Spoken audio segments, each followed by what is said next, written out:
Hi viewers, ಕರುನಾಡ ಕೈ ರುಚಿ ಕ್ರಿಯೇಷನ್ಸ್ಗೆ ಸ್ವಾಗತ. ಬೆಳಗಿನ ತಿಂಡಿಗೆ ಈಸಿಯಾಗಿ ಮಾಡಿಕೊಳ್ಳುವಂಥ ಆಲೂ ಪರೋಟ ರೆಸಿಪಿನ ನಾನು ನಿಮ್ಮೊಂದಿಗೆ ಶೇರ್ ಮಾಡ್ಕೊಳ್ತಾ ಇದ್ದೀನಿ. ಸಿಂಪಲಾಗಿ ಮನೇಲಿ ನಾವು ರೆಗ್ಯುಲರ್ ಆಗಿ ಮಾಡುವಂಥ ಪಲ್ಯದಲ್ಲಿ ಹೇಗೆ ಆಲೂ ಪರೋಟ ಮಾಡ್ಬೋದು ಅಂತ ನೋಡೋಣ. ನಾನಿಲ್ಲಿ 2 ಕಪ್ ಆಗೋಷ್ಟು ಗೋಧಿ ಹಿಟ್ಟನ್ನು ತೆಗೆದುಕೊಂಡಿದ್ದೀನಿ.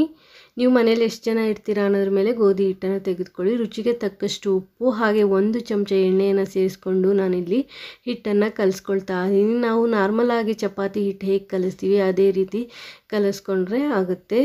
ನಾನು ಸ್ವಲ್ಪನೇ ನೀರನ್ನು ಸೇರಿಸ್ತಾ ಗೋಧಿ ಹಿಟ್ಟನ್ನು ಕಲಿಸ್ಕೊಳ್ತಾ ಇದ್ದೀನಿ. ಚಪಾತಿ ಹಿಟ್ಟಿನ ಅದಕ್ಕೆ ನಾವಿಲ್ಲಿ ಹಿಟ್ಟನ್ನು ಕಲಿಸ್ಕೋಬೇಕಾಗುತ್ತೆ. ಹಾಗೆ ಹೊಸದಾಗಿ ನಮ್ಮ ಚಾನಲ್ ನೋಡೋರು ಪ್ಲೀಸ್ ನಮ್ಮ ಚಾನಲ್ನ ಸಬ್ಸ್ಕ್ರೈಬ್ ಮಾಡಿಕೊಂಡು ನೋಡಿ. ಹಾಗೆ ವಿಡಿಯೋ ಇಷ್ಟ ಆದರೆ ಪ್ಲೀಸ್ ಒಂದು ಲೈಕ್ ಕೊಡಿ. ನಿಮ್ಮ ಫ್ಯಾಮಿಲಿ ಫ್ರೆಂಡ್ಸ್ಗೂ ಸಹ ವಿಡಿಯೋನ ಶೇರ್ ಮಾಡಿ. ನೋಡಿ, ಹಿಟ್ಟನ್ನು ಚೆನ್ನಾಗಿ ಕಲಿಸ್ಕೊಂಡ ನಂತರ 1 ಅಥವಾ 2 ನಿಮಿಷಗಳ ಕಾಲ ಹಿಟ್ಟನ್ನು ಚೆನ್ನಾಗಿ ನಾದ್ಕೊಳ್ಳಿ. ಈ ಥರ ನಾದ್ಬಿಟ್ಟು ನಾವು ಹಿಟ್ಟನ್ನು ಸಾಫ್ಟ್ ಮಾಡ್ಕೋಬೇಕಾಗತ್ತೆ. ನೋಡಿ, ಈ ರೀತಿ ಹಿಟ್ಟು ಸಾಫ್ಟಾಗಿರಬೇಕು. ಅಲ್ಲಿವರೆಗೂ ನೀವು ಹಿಟ್ಟನ್ನು ಕಲಸಿ ಇಟ್ಕೋಬೇಕಾಗತ್ತೆ.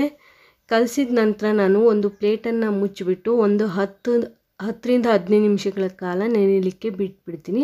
ಅಥವಾ ಅಷ್ಟರೊಳಗಡೆ ನಾವು ಪಲ್ಯ ರೆಡಿ ಮಾಡ್ಕೊಳ್ಳೋಣ. ನಾನಿಲ್ಲಿ ಪುಟಾಣಿದು 4 ಆಲೂಗಡ್ಡೆನ ಬೇಯಿಸಿ ಇಟ್ಕೊಂಡಿದ್ದೀನಿ. ಆಲೂಗಡ್ಡೆಯನ್ನು ನಾನಿಲ್ಲಿ ಮ್ಯಾಶ್ ಮಾಡ್ಕೊಳ್ತಾ ಇದ್ದೀನಿ.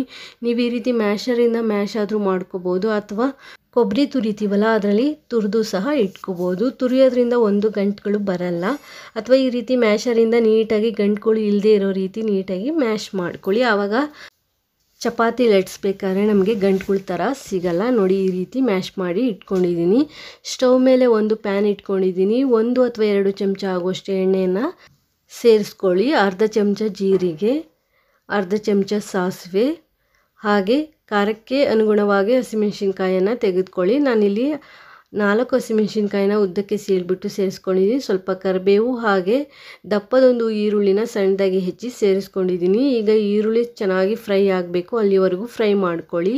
ಈರುಳ್ಳಿ ಇಷ್ಟು ಫ್ರೈ ಆದ ನಂತರ ನಾನಿಲ್ಲಿ ಟೊಮೆಟೊನ ಸೇರಿಸ್ಕೊಳ್ತಾ ಇದ್ದೀನಿ. ಪುಟಾಣಿದು 1 ಟೊಮೆಟೊನ ಸಣ್ಣದಾಗಿ ಹೆಚ್ಚಿ ಸೇರಿಸ್ಕೊಂಡು ಫ್ರೈ ಮಾಡ್ಕೊಳ್ತಾ ಇದ್ದೀನಿ. ನಾನು ತೆಗೆದುಕೊಂಡಿರುವಂಥ ಆಲೂಗಡ್ಡೆಗೆ 1 ಅಥವಾ ದೊಡ್ಡ ಟೊಮೆಟೊದಲ್ಲಿ ಅರ್ಧ ಟೊಮೆಟೊ ಸೇರಿಸ್ಕೊಂಡ್ರು ಆಗುತ್ತೆ. ನಾನಿಲ್ಲಿ ಒಂದು ಸ್ವಲ್ಪ ಉಪ್ಪು ಹಾಕ್ಕೊಂಡು ಚೆನ್ನಾಗಿ ಫ್ರೈ ಮಾಡ್ಕೊಳ್ತಾ ಇದ್ದೀನಿ. ಉಪ್ಪು ಹಾಕೋದ್ರಿಂದ ಟೊಮೆಟೊ ಬೇಗನೆ ಮ್ಯಾಶ್ ಆಗುತ್ತೆ.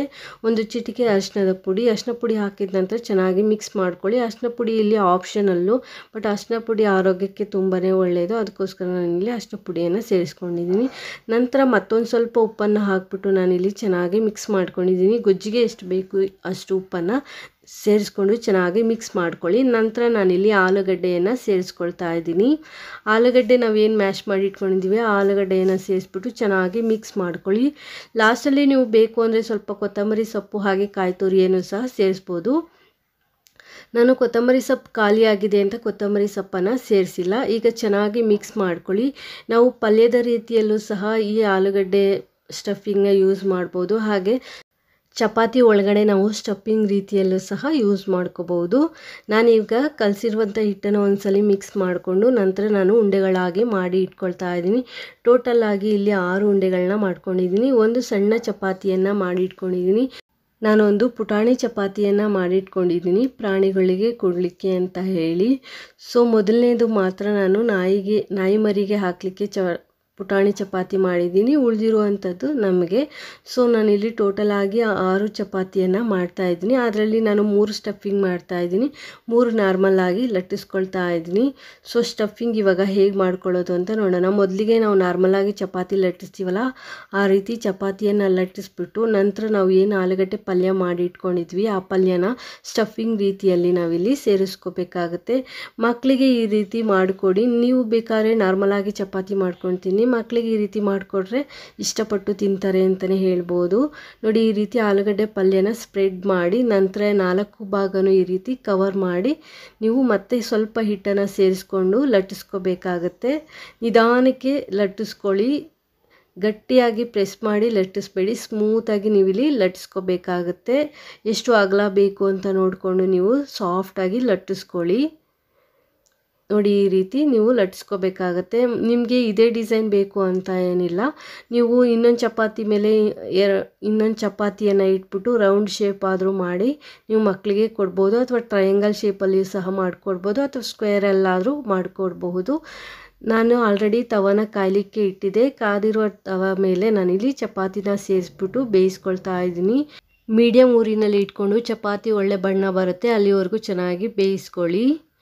ಚೆನ್ನಾಗಿ ಬೆಂದ ನಂತರ ನಾನು ಒಂದು ಪ್ಲೇಟ್ ಮೇಲೆ ತೆಕ್ಕೊಳ್ತಾ ಇದ್ದೀನಿ. ಉಳಿದಿರುವಂಥ ಚಪಾತಿನೂ ಸಹ ಇದೇ ರೀತಿ ಮಾಡ್ಕೊಳ್ಳಿ.